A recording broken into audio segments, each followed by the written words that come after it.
اسے تو صرف پیسوں سے مطلب ہے۔ میں نے جب عالیہ کو بتایا کہ میرا شوہر راضی ہو گیا تو عالیہ بہت خوش ہو گئی تھی، اور عالیہ نے جب مجھے یہ بتایا کہ ان کے شوہر بھی خوش ہو گئے ہیں، پہلے تو تھوڑے نخرے دکھا رہے تھے، لیکن انہیں بھی اولاد چاہیے تھی اور اپنا ہی خون چاہیے تھا، اس لیے وہ بھی اس کام کے لیے تیار ہو گئے تھے۔ رات ہوتے ہی عالیہ نے مجھے اپنے کمرے میں بھیج دیا۔ آج میں نے عالیہ کی آنکھوں میں آنسو دیکھے تھے۔ آج اسے اس طرح سے تڑپتے ہوئے دیکھا تھا جیسے کوئی مچھلی پانی کے بنا تڑپتی ہے۔ کبھی کبھی عورت مجبور ہو جاتی ہے، کسی جو نہیں کرنا ہوتا، مجبوری کی وجہ سے وہ بھی کرنا پڑ جاتا ہے۔ آج میں عالیہ کو بہت لاچار اور مجبور ہوتے ہوئے دیکھ رہی تھی۔ اس نے مجھے گلے سے لگایا اور کہا کہ مجھے مایوس مت کرنا، جس ارادے سے میں تمہیں بھیج رہی ہوں، اللہ کرے میرا ارادہ پورا ہو جائے اور میرے شوہر کو اولاد مل جائے تاکہ میرے بچے کی کمی پوری ہو جائے اور میرا شوہر بھی مجھ سے الگ نہ ہو۔ میں ذیشان کے ساتھ اس کے کمرے میں چلی گئی۔ عالیہ کے لیے یہ رات کانٹوں پر گزری تھی۔ جیسا ہم نے سوچا تھا ویسا ہی ہوا تھا۔ ہمیں زیادہ انتظار کرنے کی ضرورت نہیں پڑی تھی اور جلد ہی میری طبیعت پہلے دنوں سے خراب رہنے لگی تھی۔ عالیہ نے مجھے شہر کے سب سے اچھی ڈاکٹر کے ہاں دکھایا تھا۔ ڈاکٹر نے مجھے گڈ نیوز سنا دی تھی تو عالیہ اور ذیشان بہت زیادہ خوش ہو گئے تھے۔ عالیہ سے زیادہ تو ذیشان خوش تھے۔ ان کی تو خوشی کا ٹھکانہ ہی نہیں تھا۔ پہلی کامیابی تو ہمیں مل چکی تھی۔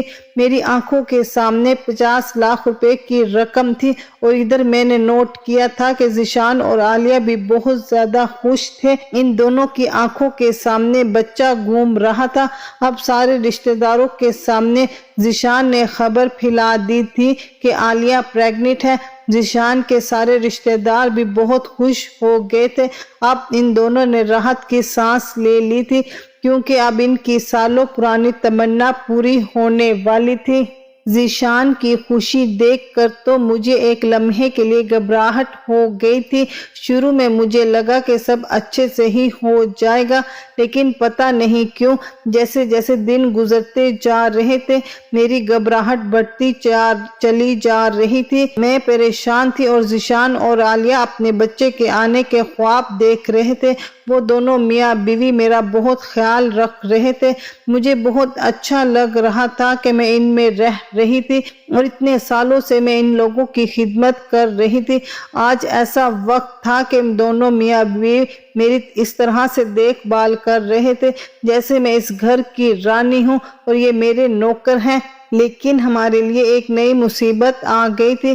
عالیہ کے رشتہ داروں کو جب پتہ چلا کہ وہ پریگننٹ ہے تو کافی سارے لوگ اس سے ملنے کے لیے آ رہے تھے اور اس سے نہ جانے کس طرح کے سوال کر رہے تھے۔ عالیہ تو پریگننٹ نہیں ہوئی تھی، اس لیے اس کے پاس سوال جواب نہیں ہوتا تھا تو کنفیوز ہو جاتی تھی۔ ذیشان نے کہا کہ ہمارے بنگلے میں رہنا ٹھیک نہیں ہے، یہاں پر کوئی نہ کوئی آتا جاتا رہتا ہے اور عالیہ کی پریگننسی کا تو کسی کو یقین نہیں آ رہا تھا۔ ذیشان نے کہا کہ ایسا نہ ہو کہ لوگوں کا گڑبڑ کا احساس ہونے لگے۔ اتنے مہمانوں کے آنے کی وجہ سے عالیہ اور مجھے ہم دونوں کو ہی پریشانی کا سامنا کرنا پڑ رہا تھا کیونکہ عالیہ کو آرام کرنا ہوتا تھا اور مجھے گھر کا سارا کام کرنا پڑ جاتا تھا۔ اس لیے میں نے ان کو مشورہ دیا کہ ہم ان کے دوسرے شہر میں بنے ہوئے گھر میں رہنے کے لیے چلے جاتے ہیں، وہاں پر ہم آرام سے وقت گزار لیں گے اور ذیشان اپنے رشتہ داروں کو بتا دیں گے کہ عالیہ اپنے میکے میں جا کر رہ رہی ہے۔ اس طرح سے کوئی بھی مسئلہ نہیں ہوگا اور ہم لوگ وہاں پر آسانی سے ٹائم پورا کر لیں گے۔ ذیشان کو بھی میرا یہ آئیڈیا اچھا لگا تھا۔ ذیشان نے اپنے دوسرے گھر میں مجھے اور عالیہ کو شفٹ کروا دیا تھا۔ اس گھر میں کوئی نہیں تھا، ساتھ ذیشان نے چوکیدار اور ایک نوکرانی کو بھیج دیا تھا ہمارا خیال رکھنے کے لیے، کیونکہ میں ابھی تک کوئی کام نہیں کر رہی تھی۔ ادھر بنگلے میں اگر کوئی مہمان آ جاتا تو مجھے کام کرنا پڑ جاتا تھا تاکہ کسی کو ہم پر شک نہ ہو۔ گھر میں ہماری ضرورت کی ہر چیز ذیشان نے موجود کروا دی تھی۔ ہم اس گھر میں آنے کے بعد بہت سکون میں تھے اور عالیہ میرا بہت زیادہ خیال رکھتی تھی۔ عالیہ بہت اچھی اور مہربان لڑکی تھی۔ میں سوچتی تھی کہ عالیہ تو اتنی اچھی ہے، پھر ان کے ساتھ اچھا کیوں نہیں ہوا؟ کیا سچ میں اچھے لوگوں کے ساتھ اچھا نہیں ہوتا؟ فی الحال وقت گزرتا چلا گیا اور مجھے عجیب طرح کے خیال آنے لگے تھے۔ ہفتے مہینوں بدل گئے، میرا بچہ میرے پیٹ میں لات مارنے لگا تھا۔ پہلی بار جب اس نے میرے پیٹ میں حرکت کرنا شروع کی تھی تو مجھے عجیب سا محسوس ہوا تھا۔ آدھی رات کو اچانک میری آنکھ کھل گئی اور میں اٹھ کر بیٹھ گئی تھی۔ میں نے اپنے پیٹ پر جیسے ہی ہاتھ پھیرا، اندھیرے میں مجھے کچھ عجیب سا محسوس ہوا تھا۔ مجھے محسوس ہوا کہ میرا بچہ مجھے پکار رہا ہے، مجھ سے کہہ رہا ہے کہ ماں میں آپ کا بچہ ہوں، مجھے کسی کو مت دو، میں تمہارا ہوں، مجھے اپنے ساتھ رکھو۔ اسی طرح کے مجھے ہر روز خواب آنے لگے تھے۔ ساری رات میں جاگ کر گزارنے لگی تھی۔ میرا دل دھیرے دھیرے بدلنے لگا تھا، کیونکہ اب ہر رات میرے ساتھ ایسا ہی ہوتا تھا۔ راتوں کو میرا دل ہی نہیں لگتا تھا، میرے دل کے ساتھ ساتھ میری نیت بدل رہی تھی۔ میں پریشان تھی، مجھے 50 لاکھ روپے جھوٹے اور بیکار لگ رہے تھے۔ مجھے لگ رہا تھا کہ 2 بچے ہونے کے بعد مجھے اب اور بچوں کی چاہت نہیں ہوگی۔ میرے لیے پیسہ ضروری تھا، بچے نہیں۔ بچے تو مجھے پہلے ہی مل چکے ہیں اور میری کوئی خواہش بھی نہیں تھی، کیونکہ بیٹا اور بیٹی دونوں ہی میرے پاس تھے۔ مجھے کیا پڑی کہ بے وجہ ایک اور بچہ پیدا کر لوں؟ کیونکہ مہنگائی کا دور ہے، اس دور میں اپنا کھانا پینا ہی مشکل سے چل رہا تھا، اوپر سے بچوں کو پالنا بہت بھاری کام ہے۔ لیکن اب میرا خیال غلط ثابت ہو گیا تھا، اور بچہ پہلا ہو یا آخری، اپنی اولاد تو اپنی ہی ہوتی ہے۔ عالیہ نے میری پریشانی کو بھانپ لیا تھا۔ ایک دن میں نے ذیشان اور عالیہ کو باتیں کرتے ہوئے سن لیا تھا۔ عالیہ ذیشان سے کہہ رہی تھی کہ کہیں ایسا نہ ہو موقع پر سعدیہ کی نیت بدل جائے۔ ذیشان نے کہا کہ ایسا نہیں ہو سکتا، اس کی نیت کبھی نہیں بدلے گی، کیونکہ اس کے پاس پہلے سے ہی بچے ہیں، اسے پیسوں کی ضرورت ہے، بچوں کی نہیں۔ وہ مجھ سے بھی بار بار سوال کرتی تھی کہ میں خاموش کیوں رہتی ہوں۔ ذیشان ہر ہفتے یہاں کا چکر لگانے کے لیے آتے تھے اور میرے لیے بہت سارے فروٹس، جوس اور ضرورت کا ہر سامان لے کر آتے تھے۔ ہر مہینے ڈاکٹر سے ٹریٹمنٹ بھی چل رہا تھا۔ پھر جیسے تیسے وہ دن بھی آ گیا تھا، ڈاکٹر نے مجھے ڈیٹ بھی دے دی تھی۔ یہ بات عالیہ نے فوراً ذیشان کو بتائی تو وہ بہت زیادہ خوش ہو گئے تھے۔ ذیشان نے میرے علاج کے لیے عالیہ کو بہت سارے پیسے دے دیے تھے اور کہا تھا کہ کسی بھی چیز میں کوئی کمی نہیں آنی چاہیے۔ ادھر میرا دل بار بار اپنے بچے کے لیے پریشان تھا۔ رات کا ٹائم تھا اور عالیہ نے مجھے کہا کہ صبح ہمیں ہسپتال جانا ہے، کیونکہ میرا بچہ پیدا ہونے میں صرف اب آج رات ہی رہ گئی تھی۔ اگلے دن لگ بھگ 9 بجے کے ٹائم پر مجھے ہاسپٹل میں جا کر ایڈمٹ ہونا تھا۔ یہ بات سن کر تو مجھے ڈر لگنے لگا تھا اور پھر میرا آپریشن ہوگا۔ میں نے دل میں سوچا کہ میں اپنا بچہ کسی کو نہیں دے سکتی، یہ میرا بچہ ہے، میں اسے 50 لاکھ روپے کی وجہ سے کسی دوسرے کے حوالے نہیں کروں گی۔ بھلے ہی اس بچے کا باپ ذیشان تھے، لیکن ماں تو میں تھی جو اس کو جنم دینے والی تھی۔ باپ سے زیادہ ممتا ماں کے دل میں ہوتی ہے، جو پورے 9 مہینے تکلیف میں چل کر اسے اپنی کوکھ میں رکھتی ہے اور کسی دوسری ماں کی گود میں کیسے ڈال سکتی تھی۔ میں نے سوچ لیا تھا یہ بچہ میرا ہے، میں اسے 50 لاکھ روپے میں تو کیا 50 کروڑ روپے میں بھی کسی کو نہیں دوں گی۔ میری نیت اور میرا ارادہ دونوں ہی بدل چکے تھے۔ میں نے دیکھا عالیہ رات ہونے کے بعد اپنے کمرے میں جا کر سو چکی ہے۔ میں نے جلدی سے اپنا سامان پیک کیا اور چپکے سے وہاں سے بھاگ گئی تھی۔ مجھے تکلیف بھی ہونی شروع ہو گئی تھی، کیونکہ میری ڈیلیوری کا وقت ہو چکا تھا۔ میں جلدی ہی نکل آئی اور میں نے رات والی بس پکڑی اور سوار ہو گئی۔ میں ذیشان اور عالیہ کو بہت بڑا دھوکہ دے کر وہاں سے بھاگ نکل آئی تھی، کیونکہ مجھے اپنا بچہ چاہیے تھا اور میں اسے کسی کو نہیں دے سکتی تھی۔